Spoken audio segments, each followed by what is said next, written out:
टांडा कस्बाई फितरत का वो शहर जो उत्तर प्रदेश के अंबेडकर नगर जिले में घाघरा नदी के किनारे बसा हुआ है, लेकिन दुनिया भर में बुनकरों, टेरिकॉट, एनटीपीसी और महमूद इलाही के लिए मशहूर है। 2 सितंबर 1930 को जनाब अली मुल्ला और उनकी बेगम राबिया के घर पैदा हुए जनाब प्रोफेसर महमूद इलाही। बचपन की पढ़ाई लिखाई टांडा के ही मदरसा कुंजुल उलूम में हुई और वहीं से आप आलिम फाजिल हुए। 1947 में यूपी बोर्ड से हाई स्कूल और फिर 1952 में इंटर की परीक्षा पास की। इसी बीच लगभग 18 वर्ष की उम्र में आपका निकाह टांडा के ही सकरावल गांव की बरकतुल निसा से हो गया। आगे की पढ़ाई करने आप आगरा आ बसे और आगरा विश्वविद्यालय से 1953 में स्नातक और फिर उसके बाद स्नातकोत्तर की डिग्री हासिल की। फिर 1958 में अलीगढ़ यूनिवर्सिटी से उर्दू में कसीदा निगारी का तनकीदी जायजा विषय में पीएचडी हासिल की। 1958 में पहली नौकरी के लिए रामपुर गए, पर ज्यादा मन न लगा तो 7-8 माह में ही रामपुर की नौकरी छोड़कर गोरखपुर विश्वविद्यालय आ गए। तब से लेकर सेवानिवृत्ति तक यानी 1991 तक आप गोरखपुर विश्वविद्यालय में ही कार्यरत रहे।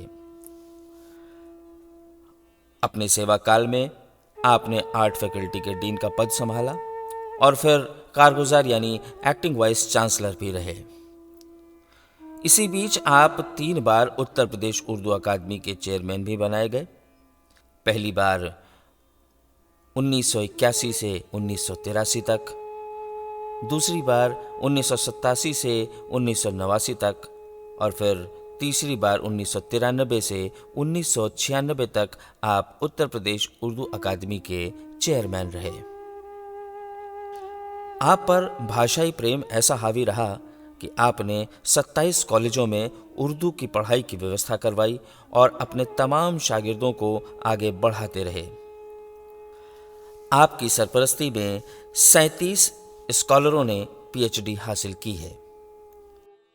उनकी शख्सियत को और तफसील से बता रही हैं उनकी बेटी डॉक्टर कुदसिया बानो। हमारी आँख जिस घर में खुली और जब थोड़ा हम लोग समझदार हुए हैं तो भाई बहन और फैमिली जो हम लोगों ने देखी है वो बहुत ही फैमिली एक तो खुश अखलाक और खुश मिजाज थी और बहुत कोलैबोरेशन था सब भाई बहनों में, जिसकी वजह हमारे वालिदैन थे। अम्मी घर का निज़ाम चलाती थी और अब्बू जो हैं वो हम लोगों को स्कूल जाते वक्त देखते थे कि हम लोगों पूरा तैयार हैं कि नहीं है। अगर शूज़ नहीं पहने हैं तो वो शूज़ पहना देते थे, टाइम के पंक्चुअल थे, टिफ़िन रखी है कि नहीं बैग में हम लोग।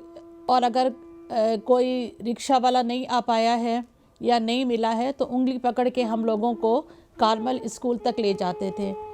हम लोग 6 बहन 1 भाई थे और जिसमें से हम लोग 5 बहनें कार्मल स्कूल में पढ़ते थे। तो वॉकिंग डिस्टेंस था, रेलवे स्टेशन बस स्टेशन से पास में था। हम लोग जिस कॉलोनी में रहते थे, हीरापुरी कॉलोनी में, अब्बू वहाँ ले जाते थे। वो 12th तक था। हम सभी बहनों ने अपनी तालीम 12th तक कार्मल इंटर कॉलेज से हासिल की। इंग्लिश मीडियम स्कूल था, लेकिन अब्बू का असूल ये था कि जब हम लोग शाम को घर आ जाते थे तो हम लोग खाने पीने के बाद उसके बाद मौलवी साहब आते थे। मौलवी साहब हम लोगों को उर्दू पढ़ाते थे और साथ ही में कुरान की तालीम देते थे। रोज़ाना वो इमला देते थे हम लोगों को, हम लोग अपना होमवर्क करके रखते थे और उसके अलावा कुरान शरीफ हम लोगों को पहले पारे से ले करके 30वें पारे तक पूरा कुरान जो है सारी बहनों को पढ़ाया गया। उसमें से कुछ सूरा हम लोगों को याद भी कराई गई, जिसमें से अलहम्दो और सूरे यासीन जो हम लोगों ने बहुत मुश्किल से पढ़ी, थोड़ी बड़ी है, लेकिन सारी बहनों को हम लोगों को याद कराया। वो होमवर्क दे के जाते थे और हम लोग इसको याद करते थे। और आखिर की भी सूरे फलक, सूरे नास, बहुत सी आयतें जो हैं, सूरा जो है हम लोगों को याद कराई गई। हम लोगों को ये समझ में नहीं आता था कि हम लोग कार्मल के पढ़े हैं। इतनी अच्छी इंग्लिश और हिंदी और मैथ्स बहुत अच्छी थी हम लोगों की। सभी सब्जेक्ट्स अब्बू बराबर पेरेंट्स टीचर्स मीटिंग में अम्मी के साथ आते थे। वो देखते थे बच्चा किस सब्जेक्ट में वीक है। मैं हिस्ट्री में वीक थी तो वो देखते थे और हम लोगों को इसका एहसास ही नहीं हुआ कि उर्दू हम लोगों ने कब पढ़ ली। अब्बू जो स्टोरी बुक्स लाते थे वो हम लोगों को ले जाए मार्केट, और वो छोटी छोटी कलरफुल स्टोरी बुक्स आती हैं तो हम लोग ज़्यादा सी लाते थे। तो हम लोग बहनें लोग सब जो है वो लेने लगते थे, हम ये लेंगे हम ये लेंगे। अब्बू कहते थे बहुत अच्छा, और सब एक एक लेकर के बैठ जाते थे। फिर हम लोग आपस में इसको एक्सचेंज करते थे। तो वो उर्दू में होती थी, साफ साफ हरफों में लिखी होती थी। तो उसको पढ़ने से ये हुआ कि हम लोगों को बहुत ही अच्छी उर्दू सबको आ गई। आज हम तो साइंस की फील्ड में आ गए, केमिस्ट्री से हमने एमएससी किया, पीएचडी किया, लेकिन हमारी 3 बहनें जो हैं वो उर्दू से उन लोगों ने एमए किया, पीएचडी किया, नेट क्वालिफाई किया, यहाँ तक कि वो लोग लेक्चरर हुए डिफरेंट डिग्री कॉलेजेस में, और वो लोग एसोसिएट प्रोफेसर के पोस्ट तक वो लोग प्रमोट हुए। एक बहन हमारी उसमें से नहीं है, पिछले साल कोविड ईद के दिन कोविड की वजह से उसका इंतकाल हो गया। वो भी उर्दू में एसोसिएट प्रोफेसर थे इस्माइल नेशनल्स पीजी कॉलेज में। तो इस तरह से हम सबको उर्दू भी आ गई। वो करते क्या थे कि इंग्लिश के पेपर भी लेते थे और उर्दू का पेपर भी। तो उर्दू का जो पेपर था वो हम लोग पढ़ते ही थे और इंग्लिश भी पढ़ते थे। आज इस चीज़ का एहसास होता है जब हमारे टीचर्स बहुत तारीफ़ करते हैं कि बेटा आपका प्रोनाउंसिएशन बहुत ही क्लियर और अच्छा है, तो ये समझ में आता है कि स्कूली तालीम के अलावा हम लोगों को घर में बहुत ज़्यादा तालीम दी गई है और कदम कदम पे तरबियत दी गई है। हमेशा हम लोगों को घर में वो खेलने देते थे, लेकिन घर के बाहर नहीं निकलने देते थे। कभी अगर हम लोगों ने आसपास के बच्चों से कुछ शरारत भी की है, तो अगर हम लोग घर में आए हैं तो कभी शरारत, हम लोगों की कोई बात नहीं सुनी गई, उल्टे हम ही लोगों को समझाया जाता था कि नहीं आप इस तरह से नहीं करेंगे, आप कायदे से रहेंगे। और इसके अलावा अब्बू जो है वो चूँकि मेरी इंग्लिश बहुत अच्छी थी और हिंदी भी अच्छी थी, तो बहुत छोटे से हम लोग जो है वो अब्बू का काम करते थे। जैसे यूनिवर्सिटी से, डिफरेंट यूनिवर्सिटी से कॉपीज़ आती थी, तो बंडल खोला, हम लोगों ने कितनी कॉपीज़ आई हैं काउंट किया, फिर उसके बाद उसका जो है उसको चढ़ा दिया, उसको अवार्ड शीट पे नंबर वो खुद चढ़ाते थे। लेकिन स्कूटनी एक बार वो हम लोगों से वो जोड़ देते, जैसे 45 मार्क्स मिले हैं अगर, तो वो हम लोगों से भी जोड़वाते थे, हम भी जोड़ते थे। और जो हिंदी के जो लेटर्स होते थे, जैसे कि वो किसी वाइस चांसलर को लिख रहे हैं, किसी रजिस्ट्रार को लिख रहे हैं, कोई ऑफिशियल लेटर लिख रहे हैं, तो वो मुझसे कहते थे, मेरी राइटिंग बहुत साफ़ थी, कि बेटा लिखिए। और सुबह ही सुबह मैं लिखती थी, तो वो मुझको उसकी स्पेलिंग बताते थे, प्रोनाउंसिएशन बताते थे, कैसे मार्जिन छोड़ा जाएगा, कहाँ लिखते वो नहीं थे, लिखती मैं थी, क्योंकि वो कहते थे तुम्हारी हैंड राइटिंग बहुत अच्छी है और ये जहाँ भी जाएगी। यहाँ तक कि जब वो डीन थे तो जो लिस्ट वो यूनिवर्सिटी में गर्ल सेक्शन में लगती थी वो मेरे हाथ की बनाई हुई वहाँ पे लगी रहती थी। ऑफिस के अलावा वो काम पर्सनली सारी फाइल्स खुद भी एक बार मॉनिटर करते थे, उसमें हम लोगों को वो साथ रखते थे। स्क्रीनिंग ऑफ मार्क्स स्टूडेंट्स की जो होते हैं, ऐसे ऑफिस दे गया कि मैंने 100 एडमिशन किया है तो वो मुझे 100 की लिस्ट बनवाते थे और सबके नंबर मुझसे चढ़वाते थे और वो देखते थे कि ये स्क्रीनिंग सही है कि नहीं है, वो अपनी लिस्ट को टैली कर लेते थे। अब्बू 3 टर्म चेयरमैन रहे और अब्बू को अल हिलाल और अल बिलाग इन दोनों को वो बाइंड अप कर रहे थे। वो काफ़ी स्क्रिप्ट्स मंगाते थे और उसमें हम सबको लगाए रखते थे।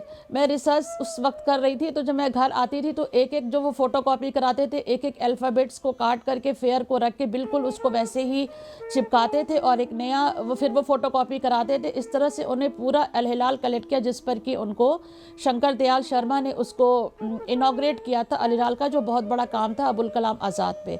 मैंने उनकी इतनी सादगी देखी है, जो भी कोई आ जाता था बेल बजती थी सबसे वो मुलाकात करते थे और जो बॉयज़ आते थे उनको वो बहुत ही अच्छे से डील करते थे। वो यूनिवर्सिटी की पॉलिटिक्स में उनको वाइस चांसलरशिप ज़बरदस्ती लेनी पड़ी, जिसमें कि वो बिल्कुल नहीं चाह रहे थे इस टर्म को लेना, लेकिन उस टर्म को भी उन्होंने इतने अच्छे से निभाया है कि यूनिवर्सिटी के सारे लोग जितने रुके हुए काम थे और स्टूडेंट्स जो थे वो बहुत ही खुश थे। उस समय में बहुत थोड़ा टर्म था, वो कंटिन्यू नहीं करना चाह रहे थे।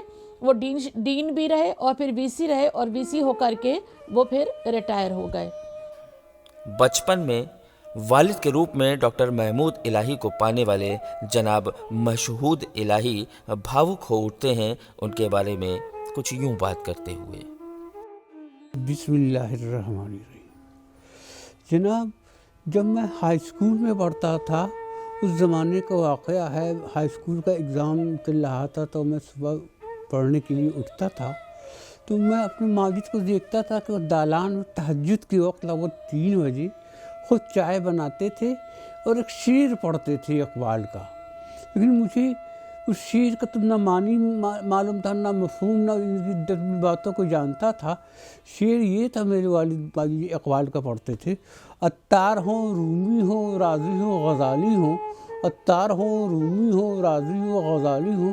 कुछ हाथ नहीं आता बे आहे शहर का ही। तो जब मैं बड़ा हुआ तब मैंने इसका सेंस समझा कि इसका सेंस क्या है।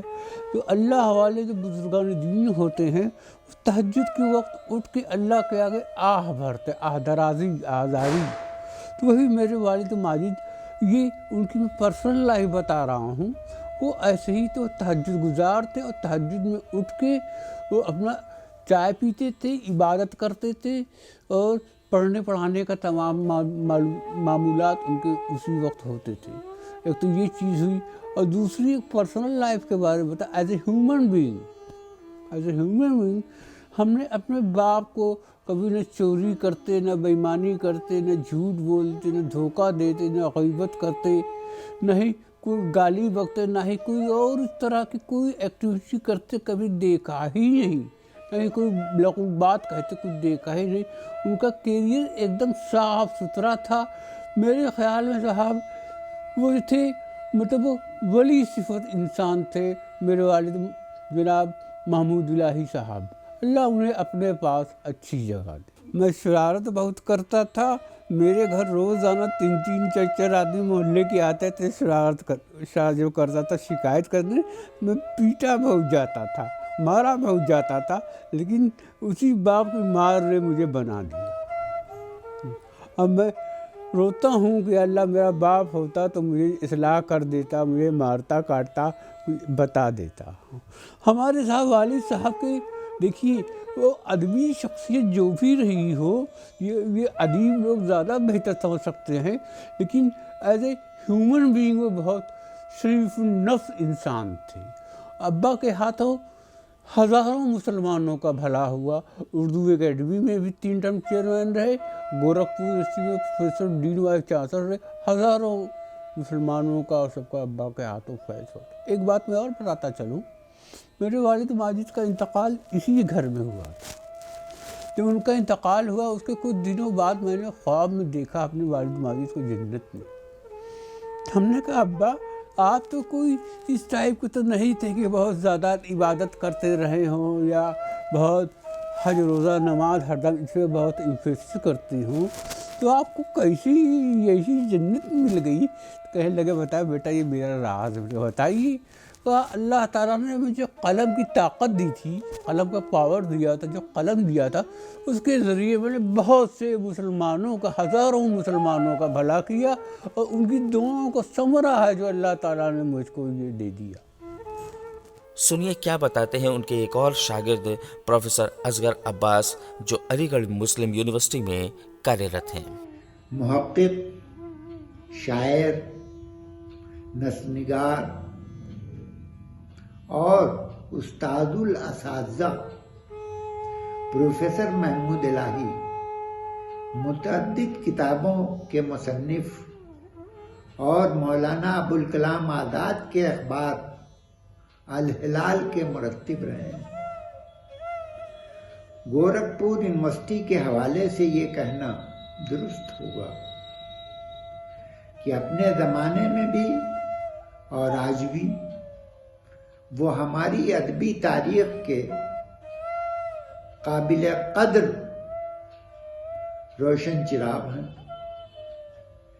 उन्होंने गोरखपुर यूनिवर्सिटी के मुल्हिका 27 कॉलेजों में उर्दू के शोबे खुलवाए। इसकी कोई दूसरी मिसाल अब तक हिंदुस्तान की तारीख में नहीं मिलती। महमूद इलाही साहब वो हमारी अदबी तारीख के काबिल कद्र रोशन चिराग हैं। उन्होंने गोरखपुर यूनिवर्सिटी के मुल्हिका 27 कॉलेजों में उर्दू के शोबे खुलवाए। इसकी कोई दूसरी मिसाल अब तक हिंदुस्तान की तारीख में नहीं मिलती। महमूद इलाही साहब से मेरी शागिर्दी का सिलसिला बीए और एमए से शुरू हुआ।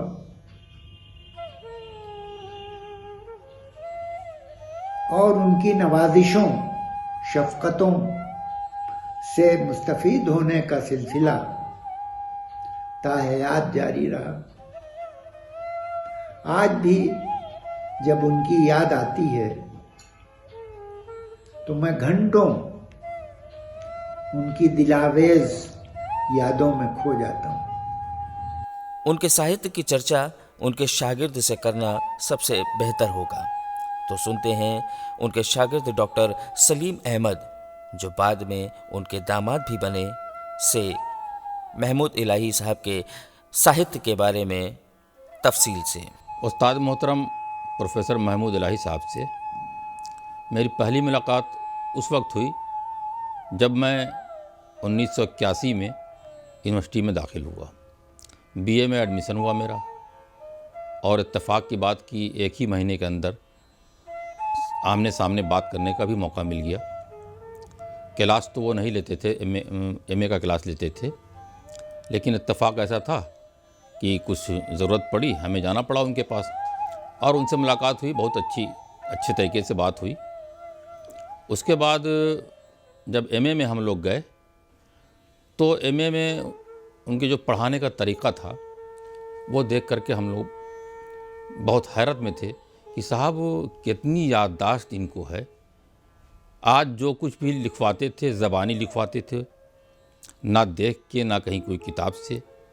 उनका मुताला इतना वसी था कि वो ज़बानी आकर के नोट लिखवा देते थे। और अगर छुट्टी हो गई बीच में, 1-2 रोज़ की तातील हो गई, यूनिवर्सिटी बंद हो गई या किसी वजह से, तो जब आते थे तो ये पूछते थे हाँ भाई कहाँ तक हमने लिखवाया।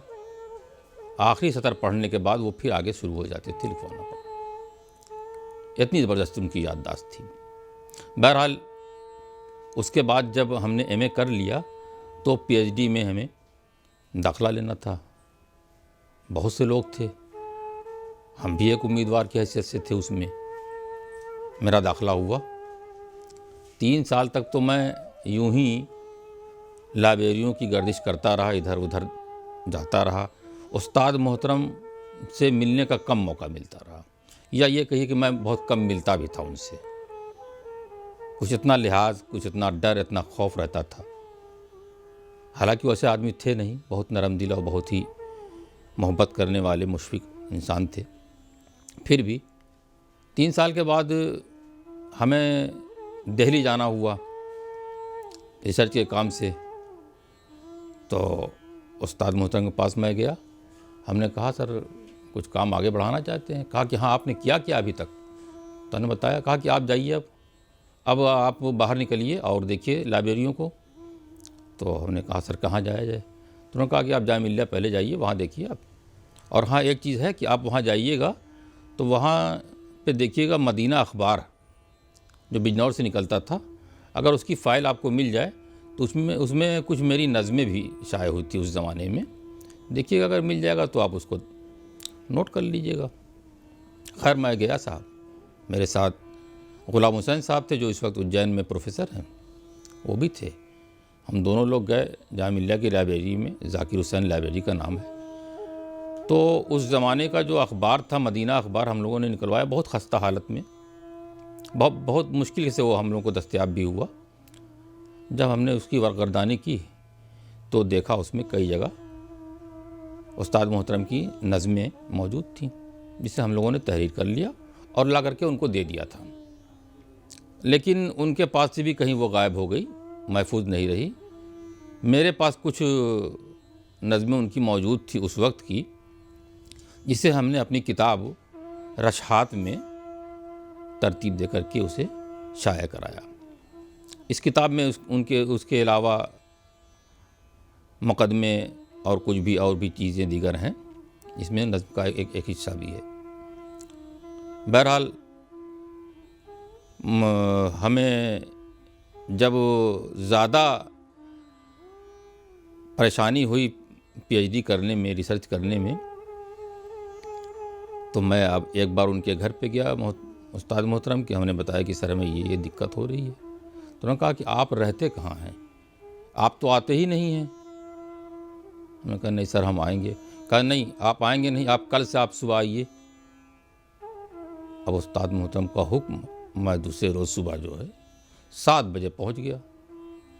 तो उन्होंने क्या किया कि वो उस वक्त तीसरी बार उर्दू अकादमी के चेयरमैन हुए थे और आज़ाद सदी के मौके पर तमाम किताबों का ज़ख़ीरा उनके वहाँ लगा हुआ था। अल-हिलाल, अल-बलाग और तमाम आज़ादी से मुताल्लिक़ किताबें उनके वहाँ पड़ी हुई थी और कुछ किताबत हो रही थी, कुछ किताबत शुदा थी, कुछ में वो प्रूफ पढ़ना था। तो उन्होंने हमको एक किताब का प्रूफ दे दिया कि लो ये उसको आप पढ़िए, आप इसको और गलती ढूंढिए इसमें से और पेंसिल से निशान लगाइए। हमने प्रूफ पढ़ना शुरू किया साहब और एक जगह बता दिया कि आप यहाँ रखिए पढ़ करके अपना। तो खैर हम ये काम करते थे। उसके बाद उस प्रूफ को पढ़ने के बाद उसको लेकर के कातिब को वहाँ जाते थे हम लोग, किताबत में दुरुस्त करवाते थे, फिर वहाँ से आते थे, फिर होता था। इसके बाद वो किताब छपती थी, जो भी होता था।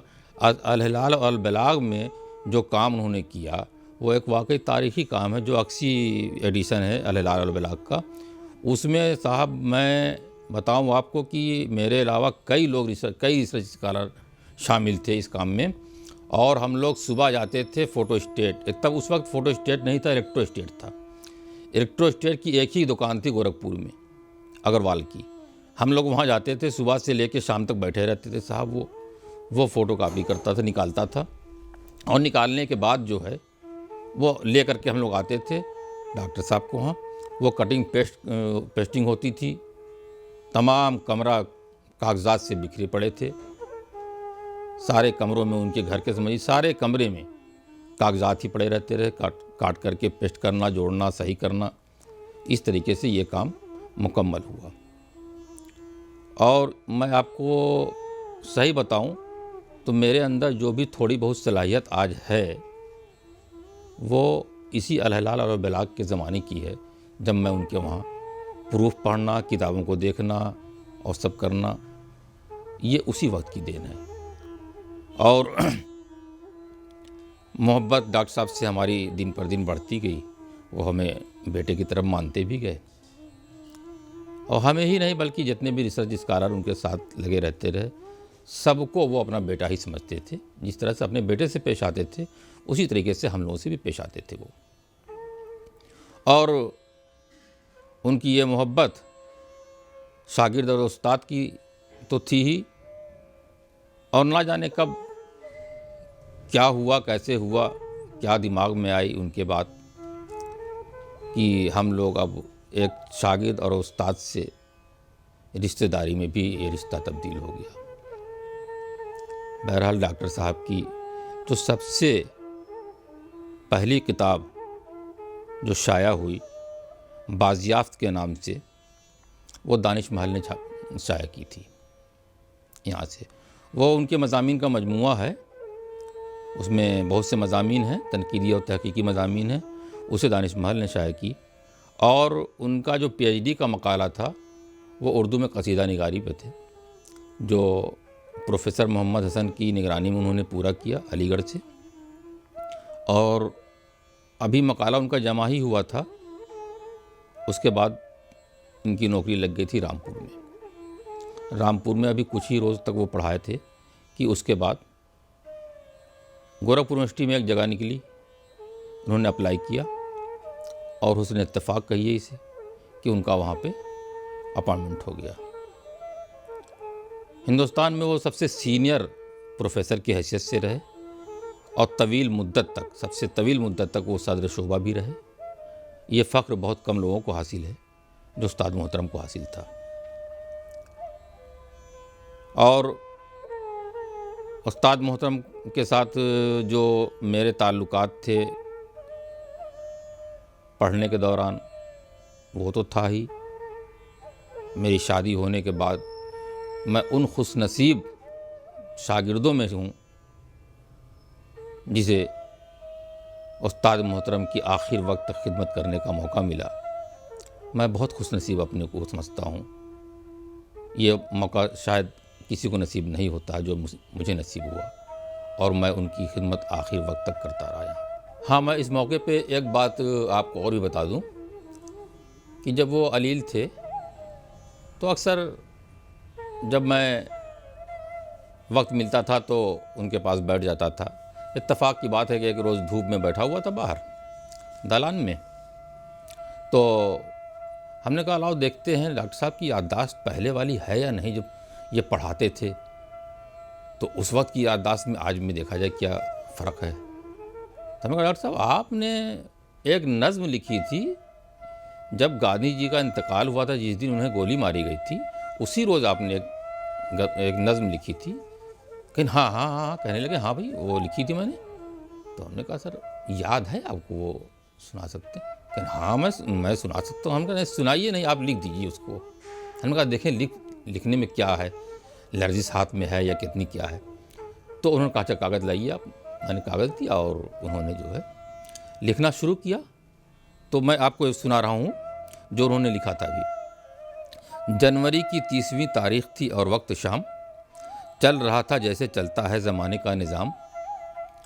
सारी दुनिया महवे कारोबार आती थी नज़र, गा रहा था अपनी अपनी धुन में हर फ़र्दो बशर। थाम ली गांधी ने भी ऐसे में अपनी राह को। और बाकी जब उसके बाद उन्होंने लिखा तो उन्होंने, लेकिन वो भूल गए। उस लाइन में उन्होंने करेक्शन किया, फिर लिखा, फिर करेक्शन किया, फिर लिखा, फिर उसके बाद उन्होंने 1-2 लाइन और भी लिखा कि ताब चलने की ना थी फिर भी बेचारा चल पड़ा, और लेके पोती और बहू का सहारा चल पड़ा।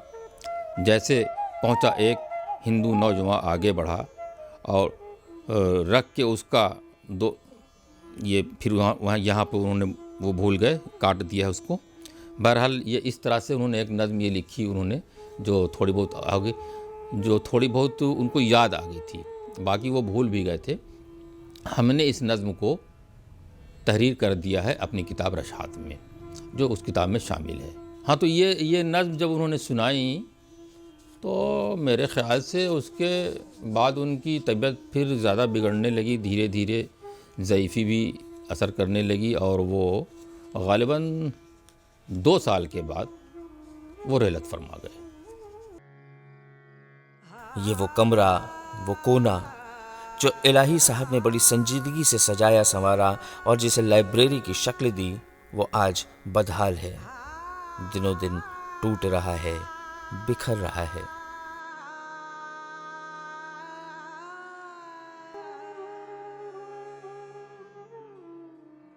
जनाब प्रोफेसर महमूद इलाही की किताबों के बारे में जिक्र किया जाए तो उर्दू में कसीदा निकारी का तनकीदी जायज़ा, तज़किरे शोरिश, सहीफ़ मोहब्बत, उर्दू का पहला नावल ख़त तकदीर, अल हिलाल का अक्सी एडिशन, अल हिलाल के तबसरे जैसी तमाम किताबें आज भी हमारे आपके बीच काफ़ी लोकप्रिय हैं। बीते 50 सालों के बेहतरीन पलों को संजोने और उर्दू अकादमी के आंगन में आज तक महकती प्रोफेसर महमूद इलाही साहब की ज़िंदगी पर एक रोशनी डालने की छोटी सी कोशिश थी ये कार्यक्रम शख्सियात। आदाब।